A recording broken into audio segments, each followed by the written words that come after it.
Hello दोस्तों, आपके लिए एक बहुत अच्छी खबर लेके आया हूँ। Indian institute of banking personal selection है, उसने अभी भी जारी किया है कि वो 9,640 पोस्ट के लिए एग्ज़ाम कंडक्ट करने वाला है। तो जो भी लोग गवर्नमेंट एग्ज़ाम अब स्पेशली बैंक के लिए तैयारी कर रहे हैं उनके लिए खुश खबर है। तो आज मैं आपको उन सब पोस्ट और उसके एज क्वालिफ़िकेशन, एज मतलब मैक्सिमम और मिनिमम कितनी एज होनी, उसके क्वालिफ़िकेशन क्या क्या है, एक्सपीरियंस है या नहीं है, सैलरी कितनी होगी, वो सब अभी इसमें बताने वाला हूँ। तो प्लीज़ ये वीडियो को आखिर तक देखिएगा, लाइक करेगा, शेयर करेगा और अपने दोस्तों को बताएगा। और कोई सजेशन हो तो प्लीज़ मुझे भी बताइएगा, ठीक है। तो अभी मैं बता दें, उसमें रिक्वायरमेंट ऑफिसर अलग अलग स्केल के 3 है, स्केल 1, स्केल 2 और स्केल 3। और ऑफिस असिस्टेंट मतलब मल्टीपर्पज़ इन रीजनल रूरल बैंक, ये सिर्फ ग्रामीण बैंक के लिए ही उसने नोटिफिकेशन जारी किया है। अब इसमें डिटेल में हम जानते हैं कि एलिजिबिलिटी क्राइटेरिया क्या क्या है। तो सबसे पहले नेशनलिटी सिटीजनशिप, तो इंडियन और नेपाल और भूटान, और बाकी सब तो आपको पता ही है। ये टिबेटियन, वो जो 1 जनवरी 1962 से पहले आया होगा वो। और बाद में बताते एज ऑफिसर स्केल 1, 2 एंड 3। सबसे पहले स्केल 3 जो मतलब सीनियर मैनेजर, उसमें आपकी एज 21 साल से ज़्यादा होनी चाहिए और 40 साल से कम होनी चाहिए। और ऑफिसर स्केल 2 मैनेजर मतलब उसमें आपकी 21 साल से ज़्यादा होनी चाहिए और 32 साल से कम होनी चाहिए। असिस्टेंट मैनेजर स्केल 1, उसके लिए आपकी एज 18 से ज़्यादा और 30 से कम होनी चाहिए। फॉर ऑफिसर्स मल्टीपर्पज़, उसमें आपकी 18 से और 28 के बीच की आपकी एज होनी चाहिए।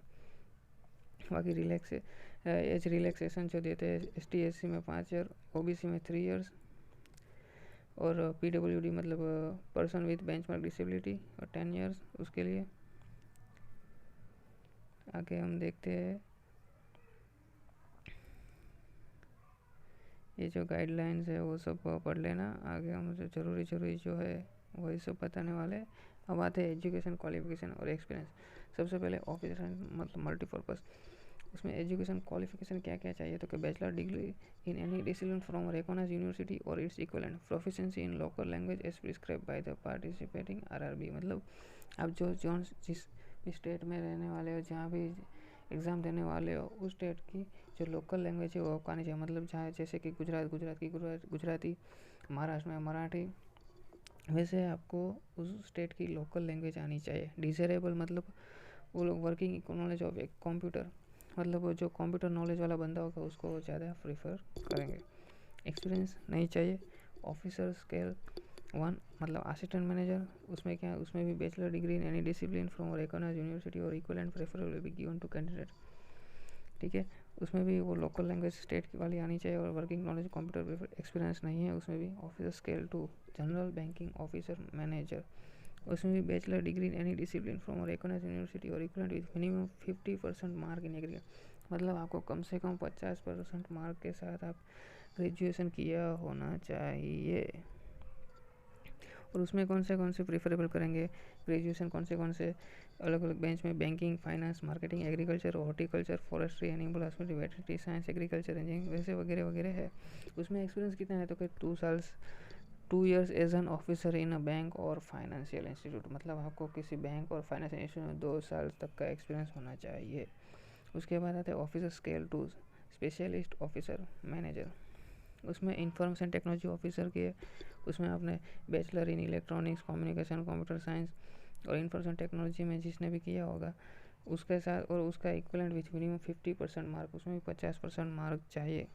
उसमें भी डिसेबल हो क्या ज़्यादा पसंद करेंगे, जो जिस बंदे के पास SP, PHP, C++, जावा, विजुअल कंप्यूटिंग, OCP एक्सेट्रा का जो सर्टिफिकेट होगा वो डिसेबल होगा। और उसमें 1 year in relevant field experience, 1 year का ये इंफॉर्मेशन टेक्नोलॉजी डिपार्टमेंट का एक्सपीरियंस होना चाहिए। उसके बाद चार्टर्ड अकाउंटेंट मतलब CA, उसमें भी 1 साल का एक्सपीरियंस। लॉ ऑफिसर, लॉ की डिग्री, उसमें 2 साल का। एडवोकेट का ऑफिसर, एडवोकेट मतलब एडवोकेट क्या एक्सपीरियंस चाहिए उसमें। फिर ट्रेजरी मैनेजर 1 ईयर, उसमें भी 1 ईयर है। उसमें क्या है तो कि चार्टर्ड अकाउंट और MBA in finance from recognised university, उसमें MBA किया होगा। और चार्टर्ड अकाउंटेंट जो होगा वो ट्रेजरी मैनेजर में भी अप्लाई कर सकता है। मार्केटिंग ऑफिसर मतलब जो MBA in marketing from recognised university, जिसने MBA किया होगा 1 साल का एक्सपीरियंस होगा वो भी। और एग्रीकल्चर ऑफिसर जिसके पास बैचलर किया होगा एग्रीकल्चर, उसके 2 साल का एक्सपीरियंस। फिर आते हैं लास्ट में ऑफिसर स्केल 3 सीनियर मैनेजर, उसमें बैचलर डिग्री एनी डिसिप्लिन उसमें भी चाहिए, 50% मार्क्स भी चाहिए। और banking, finance, marketing, agriculture, horticulture वैसे वगैरह वगैरह जो लॉ, मैनेजमेंट, अकाउंटेंसी वगैरह वो डिपार्टमेंट में होगा वो ज़्यादा प्रीफरेबल, उसको प्रेफरेंस ज़्यादा देंगे। और उसमें कितना experience, minimum 5 year experience as an officer in a bank और फाइनेंस इंस्टीट्यूट, मतलब कम से कम 5 साल का एक्सपीरियंस बैंक में और किसी फाइनेंस इंस्टीट्यूशन में एज अ ऑफिसर का एक्सपीरियंस होना चाहिए। एप्लीकेशन फ़ी की बात कर लेते हैं। चार्जेस तो देखिए, ऑफिसर्स और स्केल 1 to 3 उसमें SC ST और PWBD की कितनी 175 रुपये, और बाकी अदर्स के लिए 850 रुपये। ऑफिस असिस्टेंट मल्टीपर्पज़ 175, उसमें भी सेम ही है। और फॉर ऑल अदर्स 850 है। ऑनलाइन एग्जामिनेशन स्ट्रक्चर की बात कर लेते हैं कि एग्ज़ाम वो कैसे लेंगे, मतलब बात कर लेते हैं। पहले सबसे पहले ऑफिस असिस्टेंट मल्टीपर्पज़, उसमें आपका रीजनिंग होगा 40 मार्क्स का, नंबर ऑफ क्वेश्चन भी 40 ही होंगे। फिर आते हैं न्यूमेरिकल एबिलिटी, उसमें भी number of question 40, maximum marks 40, और टाइम सिर्फ आपको 45 मिनट का ही मिलेगा। सवाल 80 और टाइम 45 मिनट का। फिर आते हैं ऑफिसर स्केल 2, उसमें भी सेम वही है जो मल्टीपर्पज़ में, फिर थोड़ा लेवल थोड़ा हाई होगा। उसमें भी नंबर ऑफ क्वेश्चन 80 और duration 45 minutes.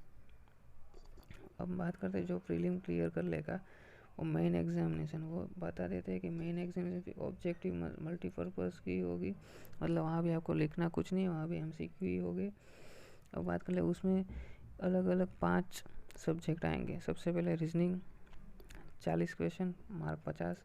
Computer knowledge question 40, marks 20, मतलब यहाँ एक क्वेश्चन सिर्फ आधे मार्क का होगा। फिर जनरल अवेयरनेस, उसमें 40 क्वेश्चन 40 मार्क, एक सवाल का 1 मार्क। इंग्लिश लैंग्वेज और हिंदी लैंग्वेज, इन दोनों में से आप कोई भी एक सिलेक्ट कर सकते हैं। उसमें 40 सवाल तो 40 मार्क। फिर आते हैं न्यूमेरिकल एबिलिटी, उसमें 40 सवाल और 50 मार्क, मतलब यहाँ भी आप देख सकते हैं रीजनिंग और न्यूमेरिकल एबिलिटी में ज़्यादा मार्क्स है। और टोटल कितने क्वेश्चन हो गए 200, और मार्क्स भी 200 ही होंगे। टाइम कितना मिलेगा, यहाँ आपको 2 घंटे का टाइम मिलेगा। फिर आते हैं ऑफिसर स्केल 1 में, उसमें भी सेम ही है, लेकिन सिर्फ एक क्वांटिटी एप्टीट्यूड, वहाँ जो न्यूमेरिकल एबिलिटी था यहाँ क्वांटिटी एप्टीट्यूड, मतलब थोड़ा लेवल हाई हो जाएगा। बाकी सब सेम ही है, 200 मार्क का सवाल, 200 मार्क्स का पेपर होगा और 2 घंटे का ही टाइम मिलेगा। और यहाँ भी आप इंग्लिश और हिंदी दोनों ऑप्शन में चूज़ कर सकते हैं, या तो हिंदी चुनिए या फिर इंग्लिश चुनिए। यहाँ पे दिखाया दिया होगा आपको कि कौन से स्टेट में रहते हो तो आपको कौन कौन सी लैंग्वेज आनी चाहिए, या फिर आप इस लैंग्वेज में भी एग्ज़ाम दे सकते हैं। फिर ऑफिसर स्केल 2, उसमें भी सेम ही है, लेकिन सिर्फ एक ही चीज़ का फ़र्क पड़ता है, जो क्वांटिटी एप्टीट्यूड के साथ साथ 40 मार्क में डेटा इंटरप्रिटेशन भी पूछते हैं ये लोग। जनरल बैंकिंग ऑफिसर के अगर स्पेशलिस्ट कैडर में है तो उसका स्पेशल, उसमें भी सेम वही है सिर्फ, लेकिन क्वेश्चन नहीं यहाँ बढ़ जाता है। प्रोफेशनल नॉलेज, जो जिस लैंग्वेज स्पेशलिस्ट कैडर, मतलब जो अगर कहता है IT वाला बंदा होगा, मार्केटिंग वाला बंदा होगा, जो अलग अलग बंदा होगा, उसका प्रोफेशनल नॉलेज यहाँ पे 40 मार्क का बढ़ जाएगा।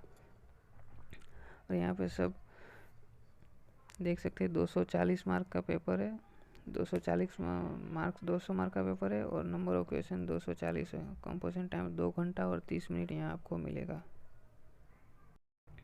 और अब बात कर लेते हैं कि शेड्यूल क्या है इसका, मतलब याद रखना कि इसका शेड्यूल आ गया है, लेकिन और सिर्फ टेंटेटिव शेड्यूल है, मतलब इसमें कभी भी कोई भी वो चेंजेस कर सकते हैं। ऑनलाइन रजिस्ट्रेशन स्टार्ट होगा 1 जुलाई से, और 21 जुलाई तक आपको फॉर्म अप्लाई कर देना है। उसके पेमेंट भी आप 1 जुलाई से 21 जुलाई तक कर सकते हैं। प्री एग्ज़ाम ट्रेनिंग जो लोग देते हैं बैंक वाले, प्री एग्ज़ाम ट्रेनिंग मतलब वो जो ST SC वाले बंदे को देते हैं, वो उसका कॉल लेटर का आप डाउनलोड कर 12 अगस्त को आप डाउनलोड कर सकते हैं। वो प्री एग्ज़ाम ट्रेनिंग कब कंडक्ट करेंगे तो कि वो 24 अगस्त से 29 अगस्त तक करेंगे। उसके बाद जो प्रीलिमिनरी एग्ज़ाम है वो उसका कॉल लेटर कब तक आ जाएगा, तो अगस्त 2020 तक। ऑनलाइन एग्ज़ाम कब होगा, सितंबर अक्टूबर 2020 में होगा।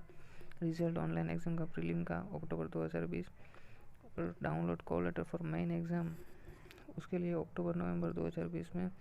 ऑनलाइन एग्ज़ाम मेन और सिंगल वो भी अक्टूबर नवंबर 2020।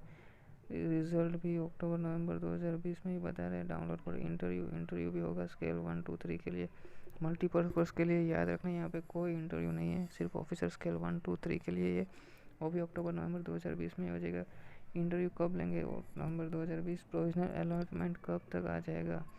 जनवरी 2021 तक। मतलब आपके पास जॉब, आप अगर आप पास हो जाएंगे तो आपके पास जॉब आ जाएगा।